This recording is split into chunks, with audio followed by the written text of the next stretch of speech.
What's up guys, Jimmy here, and today I want to talk about a somewhat controversial topic that is the paid frame data in Tekken 7. Now, I tweeted about this when I heard of it, and I thought this wouldn't be a controversial thing. I thought the FGC would actually come together on this one and call it out, but I was wrong. A lot of people seem to have an issue with my statements, and I want to address some of that in this video. One of the main issues that people seem to have with my tweet is the fact that I'm part of the Street Fighter community, a rivaling community to Tekken, which is pretty hilarious because I don't at all see it this way. I think it's great if Tekken can do well, and they are doing well, and I think that's great for everybody, including the Street Fighter community, and you can see that in my previous videos that I made very critical Street Fighter 5 videos, and I've been called a Street Fighter hater as a result. I'm not getting paid by Capcom to make my statements, so I will think critically, and whenever I see something that is worth criticizing, I will talk about it and I will criticize it. I've done that with Street Fighter, and I'm not scared to do it with Tekken. This isn't a SF5 versus Tekken issue right here, and I really thought that the community could come together here. This is something I feel the entire FGC could come together and call out and say, hey, we should have a higher standard in this. Paid frame data shouldn't be a thing. But I'm going to get to that in a second and tell you guys why I think this is particularly problematic. Before we get to that, I want to point out that some big players in the Tekken community, and especially those who are directly involved with Bandai Namco, like Harada or Mark Shilio, for example, they can't really give you an honest opinion. They're not independent because they're getting paid by Namco to promote Tekken. So their opinion is kind of worthless because, you know, even if they did think critically about a certain topic, they couldn't voice their concern. So that's something to keep in mind. So now let's discuss some ideas that are supposed to justify paid frame data. The first one that I want to talk about is something that was very popular as a response to my tweet, and that is that Capcom is doing worse. And because of that, it's fine if Tekken does paid frame data.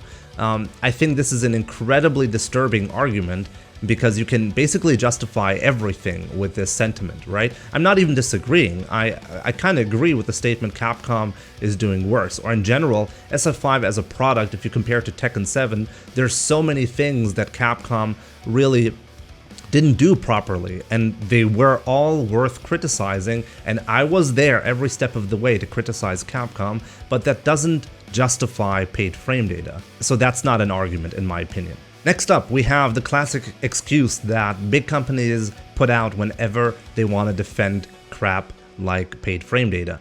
The developers need to be paid. Whenever any company, like any big corporation, says this, it's always bullshit because this makes no sense.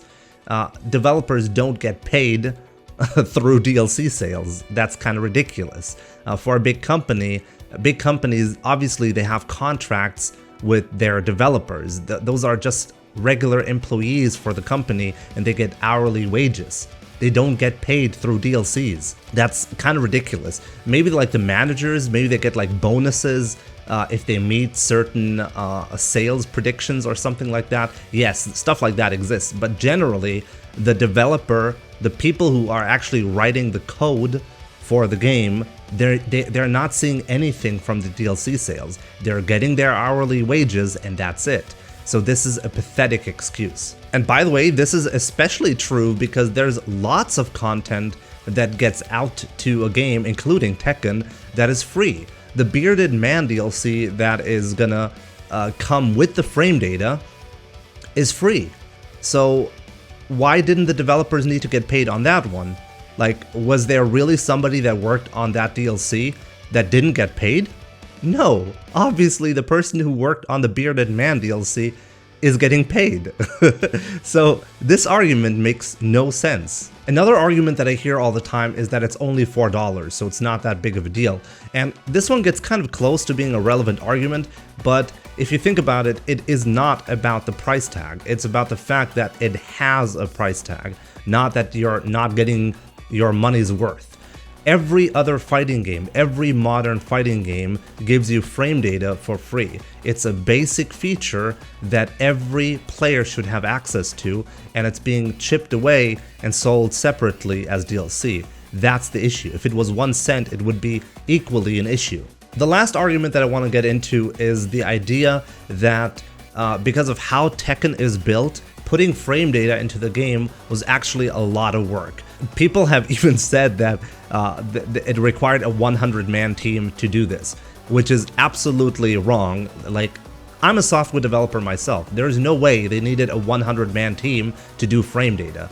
Like, that's incredibly unrealistic. I mean, I don't know how Tekken was built, but I'm pretty sure it didn't take them that much. And it's not even about that. Even if that was true, I think the argument is still weak. Because, like, imagine Street Fighter 6 is getting developed, and they're gonna sell you training mode as DLC, and Capcom is gonna say, well, the way we built our game didn't really allow us to build training mode very easily, so we had to put a lot of resources into that. A very, very easy counter argument to that is, well, why did you build your game so poorly that this was a really difficult thing to do? This is a very valid counter argument. And on top of that, there's really no way for us to check if this is actually true or not, so they can just pretend like it's true, no matter what happens. At the end of the day, we have to understand corporations are not our friends. They don't make the content that we enjoy because they're like moral beings and they want to see us happy. This is not how it works. Corporations make money. They're built to make money.